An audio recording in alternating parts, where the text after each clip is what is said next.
ગુજરાત રાજ્યમાં ડીજીવીસીએલ દ્વારા smart meter લગાવવાની કામગીરી સામે વિરોધના વંટોળ વચ્ચે ભરૂચ જિલ્લાના અંકલેશ્વરમાંથી પણ એક ચોંકાવનારો કિસ્સો પ્રકાશમાં આવ્યો છે। મળતી માહિતી અનુસાર અંકલેશ્વર શહેરના સી માસ્ટર કમ્પાઉન્ડમાં રહેતા અને સામાન્ય પરિવારના પટેલ ઝુલેખા મોહમ્મદના મકાનમાં દક્ષિણ ગુજરાત વીજ નિગમ દ્વારા સ્માર્ટ મીટર બેસાડવામાં આવ્યું હતું। જો કે ગતરોજ રાત્રિના સમયે ડીજીવીસીએલ દ્વારા વીજ ગ્રાહકને મોબાઈલમાં મેસેજ મારફતે જે બિલ મોકલવામાં આવ્યું હતું તે બિલની રકમ ₹6.29 લાખ જોતા જ મકાન માલિકના હોશ ઉડી ગયા હતા। મકાન માલિકે જણાવ્યું કે આટલી મોટી રકમ જોઈને મને એકદમ જ ઝણઝણાટી પહોંચી હતી।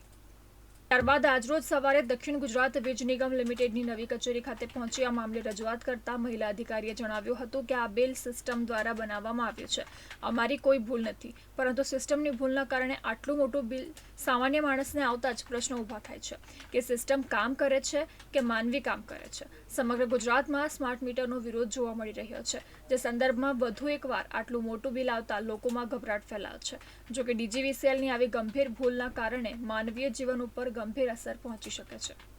સવારે હું 9 વાગે ગઈ ત્યાં જીબીમાં ને ત્યાં જઈને મેં કીધું તો ત્યાં મેં કર્મચારીઓની વાર જોઈ, કર્મચારી આવ્યા તો ત્યાં કર્મચારી મેડમને મેં પૂછ્યું કે મેડમ આવું છે, તો મેડમે એવું કીધું કે હા એ જીબીની મિસ્ટેક છે, સર્કલની મિસ્ટેક છે।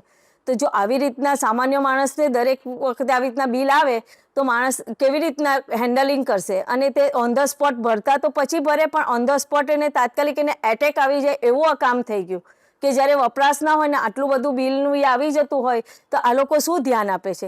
જ્યારે સામાન્ય માણસ એક દિવસ બિલ ના ભરે તો ઓન ધ સ્પોટ આવીને તેની રિક્વેસ્ટ પણ સાંભળતા નથી ને કાપી જાય છે, તેની કોઈ વાત સાંભળતા નથી। જ્યારે હવે આ લોકોની ગવર્મેન્ટ સર્વન્ટોની જ્યારે મિસ્ટેક હોય છે તે તેનું શું કરવું, ડિજિટલનો પ્રોબ્લેમ છે તો તેનું શું કરવું, તો આના માટે શું કરશો।